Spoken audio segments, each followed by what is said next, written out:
today I'll be taking a session on glimpse of space law.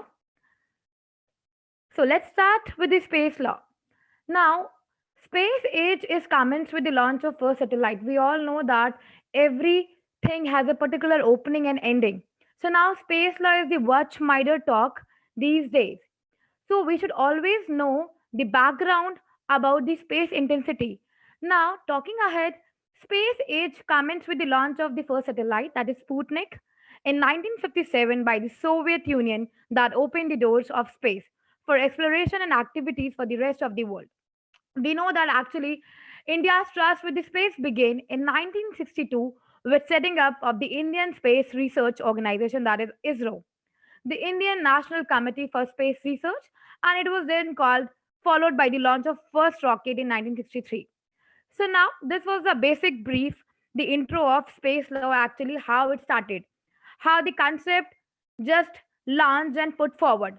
Now in the entire session I would be discussing upon the space law, the basic meaning of space law, what actually space law is, because we have different perception of taking a particular subject. Like if we talk about IPR is one, but then thinking and implementing it, we have a different zone of understanding. So I would be explaining in the very literal meaning, literal terms, the basic of space law. Then what is the need of space law? What is the current scenario in India? Why actually we need space law? Why not some other law? We know that everything has a regulation. We need things to control and command. So there is actually a need of space law too. Now, we'll be talking about the IPR, that is intellectual property right in outer space. What actually is the outer space nowadays? So I'll be talking about that. Afterwards, what is the international perspective of space law? I would be covering up that as well. So now, moving ahead, space law meaning. The meaning of space law. So now, space law can be described as the body of law governing space-related activities. Like, suppose if I talk about cyber law, what is cyberspace? Cyberspace talks about the virtual world. Similarly, whatever activities is happening in the internet is governed by cyber law in the virtual space. Similarly, space law can be described as the body of law governing the activities related to space.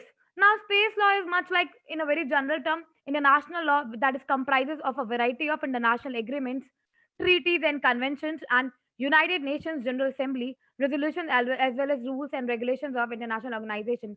So now, for every law, there has to be certain control from the backside. So similarly, whatever activities is happening these days into space is regulated by space law. The term space law is most often associated with the rules, principles, and standards of international law, appearing in the five international treaties and five sets of principles governing outer space that we'll be discussing further, which have been developed under the auspices of the United Nations. In addition to these international instruments, many states have national legislation governing space related activities as well, which means that we know that there are certain intricacies in the space as well. There are certain issues that needs to be curbed. We are looking for that. There are certain legislation that are put forward to maintain the intricacies of space law. So there has to be a minimal effect. Now, space law addresses a variety of matters, such as, for example, the preservation of space and Earth environment. There is a relation between space and Earth and environment. We all know that. Liability for damages caused for space objects, the settlement of disputes, the rescue of astronauts, the sharing of information about potential dangers in outer space.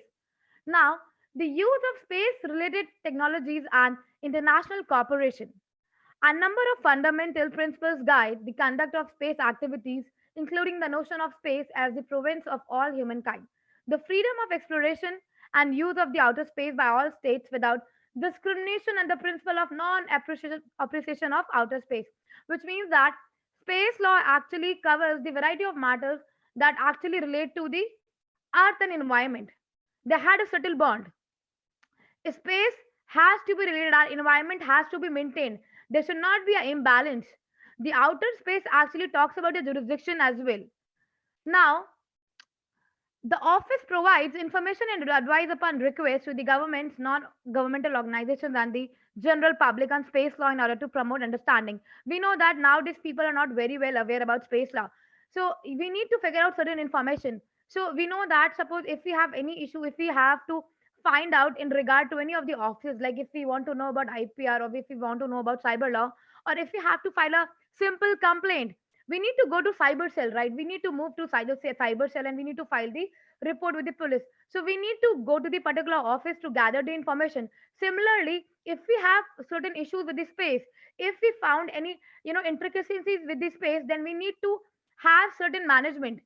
There are certain bodies, there are certain legislation that look after the space and the outer space, how to make balance between those, because the balance should not be disturbed. Our environment, our earth, our fundamental principles, these all are responsible for running the activities in the space. Now, need of space law. Need means the importance. So we all know that according to the United Nations Office for Outer Space Affairs, that is UNSA, which is tasked for promoting international cooperation in the peaceful uses of outer space. Space law is the body of law applicable to and governing space-related activities. I told you, like whatever the activities is taking place or happening in the space, the particular zone is governed by the space law. Now, UNSA states that the primary goal, the main aim, what is the main aim of the space law? The main aim of the space law to ensure a rational, responsible, and approach to the exploration and uses of outer space for the benefit and in the interest of all humankind. And space law addresses a variety of diverse matters such as the preservation of space and earth and environment. We know that. Now, there are five international treaties we'll be talking about. Treaties of International Affairs, Treaty of the Space Law that actually covers the entire fundamental principles of the space law and monitoring of space activities. Now, if we talk about what actually IP does, what is the need of IP laws in space? Because intellectual property rights is a different zone, it's a different subject. Now, what is the need of IP studying in the space law or the outer space? Now, practically speaking, we know that developing IP laws for the outer space is the need of an hour. We know that because given the constant evolution of the most advanced and sophisticated technology put to use in outer space related activities, in order to examine the importance of IPR in outer space activities, let us take the example of remote sensing satellites, that is RSS, which takes imageries of Earth from the outer space and send it back to the satellite stations established on Earth for various purposes. We know that somewhere sometimes we need to capture certain images in this space when the different activities is happening in the space rated zone. So there are these SRS, like remote sensing satellite, that is RSS. They regulate they capture the images and they send back to the satellite the particular station for establishing the earth and the various pictures on the various purposes. These imaginaries are called as earth observation, that is EO data or spatial data. The entire process is a fruit of intellectual creation for the human mind and this falls under the ambit of IP. If we talk about in a layman language about IPR, that is intellectual property rights, intellectual means something related to mind, the creation of mind. Property means something that you created by use of your mind. And rights is the right on that property that you created by using your mind. Like intellect plus property plus right. So similarly, this IPR is plays a very great role in managing the outer space of space law. Now, the primary impediments regarding IPR in outer space may be related to the manufacturing and use of patented inventions as well as the determination of the author, use, and licensing of copyrighted products such as software and spatial data. So these are the things that are created by, they are protected, they are prevented. We know that copyright, we know that trademark, we know about patents, right? So these are the intricacies. These are the we could say a supplement that is actually helpful in managing the outer space. Now, if we talk about what is patent, now the entire technological process applied for collecting the raw data from the outer space using remote sensing satellite is patented as an invention, right? We know that why we get the patent. We only get patent for something which is novel. Patent is always about novelty, something which is novel, something which is new. You have a newness. Suppose if you have a pen, right? If you have a pen and you want to get the patent for that pen, you won't be getting a patent for that pen because that is not novel. That's a normal pen. But suppose in that pen, if you have added an extra feature that the pen have 5 colors, the pen actually works like a pencil too, right? You had actually added some sort of extra thing to make it more unique. You can actually apply for the patent. Similarly, in the case of outer space, now for collecting the raw data from the outer space, you need these satellites, that is remote sensing satellite, that needs to be patented as an invention. Now, the technique and technology used is unique and different in every remote sensing satellite, and thus is patentable. So, because nothing will be patentable if it is not new, it is not novel, it is not an invention. So, you need to make sure that your process that you're applying for getting a patent has to be new, has to be novel. It should not be a common use. Now, as far as patent law for the outer space is concerned, problems occur when an invention is used or infringed in outer space. Infringe is a very common term that you would be studying in the IPR in every zone in trademark as well as in copyright, like copyright infringement. What is the word infringement? And I would be dealing that in a very layman language, what actually the terminology infringement stands for. The national patent laws are applicable only within the territory of the respective state, which excludes the extraterritorial domain of outer space. Now, domain here means that if I talk in a very layman language, a domain, a particular specialization, a person who has a particular domain, like I have a domain of IPR, you maybe have a domain of some other subject. So similarly, in the managing, for the managing of outer space, you need to have particular domain, you have certain jurisdiction, right, from where you can actually access the data and collect the raw materials. Now, if we talk about copyright, so the raw data that is gathered by these satellites, that is remote sensing satellite that we have talked in the previous slides, that is in regard to patent, holds no copyright value. But the copyright subsists in the final process of value added data that is created after disseminating the raw spatial data. Now, raw data means the data that is you are generally receiving directly from the satellite station to see the resources, to see the spatial connected. Right. The imagery sent by these remote sensing satellites are used in the weather forecast, environmental monitoring, terrain mapping, and embrace a great deal of copyright value. Because in the for the weather forecasting, you need the help of the satellites. Because if we won't be having these RSS, there would be no weather forecasting done. There would be no clear picture. There would be no clear data that how to manage and what to manage. Now, in the copyright laws, most of the countries, the threshold of the originality that is required to qualify for the copyright protection differs. Actually, there is a difference in every concept. Here also, this would imply that a particular kind of spatial database may be granted copyright protection in some countries. Now, if we talk about what is copyright, अगर मैं brief में बात करूँ copyright की, so copyright actually you get for your work. If I have written a research paper, if I have written an article, if I have written a book, so it's my right to have a copyright because that is my work. So I don't want that because of my hard work, somebody else should get benefited. People do that. I'll give you a very simple example. If I've written a research paper and somebody else copy the same research paper, there will be a plagiarism. So what people do nowadays, they try to submold, they try to paraphrase your work and they try to publish in your own name. So to stop that, we need to have copyright, right?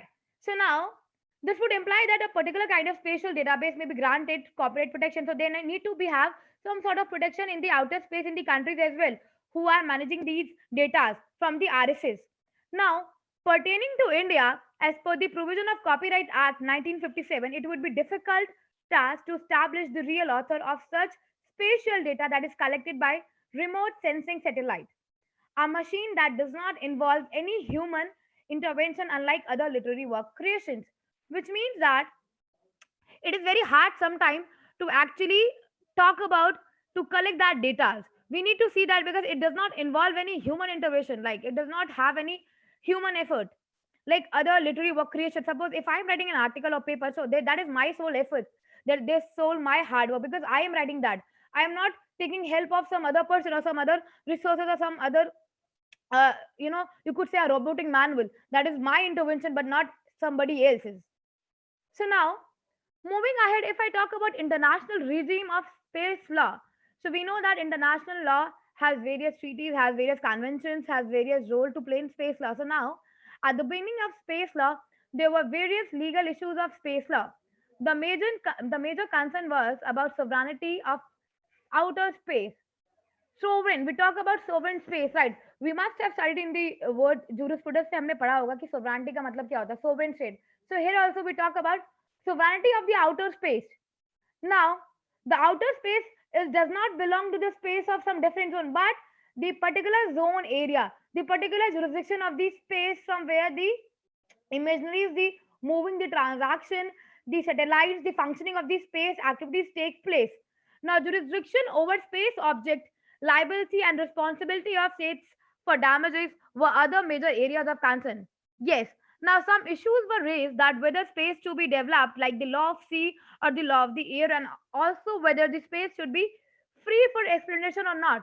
So it was a major concept, and it was also a major concern that people were thinking that nowadays we have a different laws. We have law of the sea, we have law of the land, we have law of the air. So now can actually space law would be actually modified in that zone? Do we have certain paraphrases? Do we have certain articles that actually look forward the intricacies of space law? Or it should be a subtle thought and a more, explorate research area. There has much to find out through the help of COPAS. You know that COPAS is actually the United Nations made an ad hoc committee for peaceful uses of outer space. That is COPAS. Through the help of COPAS, the UN passed a resolution of 1721 on 20th December 1961, which provides the international law, including the Charter of United Nations, and applies to the outer space and celestial bodies and outer space that is free for exploration and used by all states in conformity with international law. So, which means that people would be using, the different countries would be using that outer space were in confirmation of certain treaty that is made by the international law, which means that you need to follow the rule by certain applicabilities, right? There are certain conditions which are not subject to national appropriation. However, it is important to mention that there are numbers of treaties and agreement that Convention on Space Law enacted till now and International Law of Outer Space is based on these treaties. So there are many treaties on which the international law or the outer space is based on. Now, the first and the most important is the Outer Space Treaty 1961, Rescue Agreement 1968, and the Liability Convention 1972, Registration Convention 1975, and Moon Agreement 1979. So these are the basic treaties that actually talks about the outer space. Now, among them, the most important treaty is Outer Space Treaty. Like Chicago Convention of 1944 for civil aviation, the Space Treaty is of a charter for space law. Being the first international document covering space law, the 1967 Outer Space Treaty lays down the basis in which space law may be further developed. It establishes broad general principles for the use and exploration of outer space, which are as follow. It actually lays down certain principles on which the outer space is based. Now, the first is right to use an outer space but not to appropriate it. Now, Article 1 and Article 2 of the Outer Space Treaty deals with this principle. So, Article 1 and 2 clearly talks about the use of outer space. According to this Article 1, the outer space is free for use and exploration by all states, which means that every state can use that because it's free. You do not need to have any permission for that.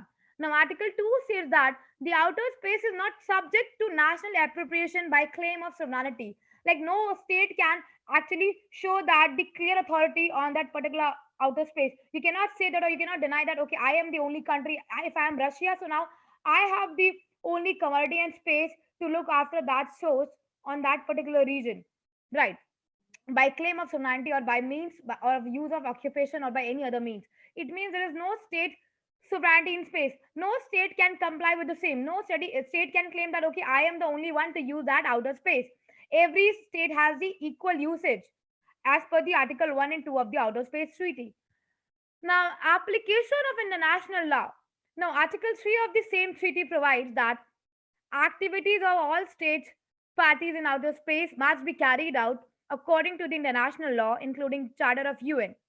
Now, obligation to use an outer space. We know that obligation means something, a mandatory clause. that you're obliged to, that you need to follow, that you need to have to comply with. You cannot resist. So now Article 4 incorporates or talks that the principle which states that parties are under an obligation to use the outer space exclusively for peaceful purposes, which means that Article 4 actually clearly mentions those countries or those parties that actually meant to follow or who are under this obligation to use this space exclusively for peaceful purposes, right? Now, state responsibilities for private activities. Now, according to Article 6, state is responsible for activities in space of the government or non-governmental agencies, and that the state must authorize and supervise non-governmental activities in outer space, which means that there is certain responsibility of state as well for conducting private activities. Now, importance of hyper in space regime. Now, what happened? Despite of the fact that space and technology is always one of the most advanced technical area, and outer space activities are, in fact, the fruit of intellectual creations. It is only in the recent years that intellectual property protection in connection with the outer space activities has raised wider attention. We know that the most important reason is that the space activities are increasingly now shifting from the state owned activities to private and commercial activities. These activities include remote sensing from space, direct broadcasting, and research and manufacturing in microgravity environments. Now, people are still researching, still trying to develop a solid data on this outer space. Now, these activities include remote sensing from space, direct broadcasting, and thus manufacturing in microgravity environments. Now, there's not only commercialization increasing, but also privatization of agencies is equally increasing, and these non-governmental entities are more conscious of their property, which is both in tangible and intangible form. Tangible is something that you can touch, intangible is something which you cannot touch. Now, further today, the government agencies are collaborating with the private enterprises for space activities due to the financial and technical resources, because people, everybody nowadays are looking for the commercialization and for making profit. So people actually involved in these space activities, they actually try to collaborate with certain agencies and companies to have some sort of benefit and mutual collaboration. Now, more licensing contracts are concluded between the governmental space agencies and private companies. Such private financing has to be motivated by the expectation of the R&D investment that could be recovered in the future. Thus, the intellectual property rights protection in outdoor activities definitely bears a positive effect on participation of the private sector in the development of outer space activities. Now, if we talk about globalization, now, secondly, the globalization of space activities is another reason for growing importance of IPR protection in space. Now, in case of an international space station, that is ISS, more and more space activities are operated under international cooperation schemes. Consequently, there is a need for a simple, uniform, and reliable international legal framework, although national and intellectual property laws as well harmonized, but different national laws still apply with different principles. Every laws have their own fundamental principles.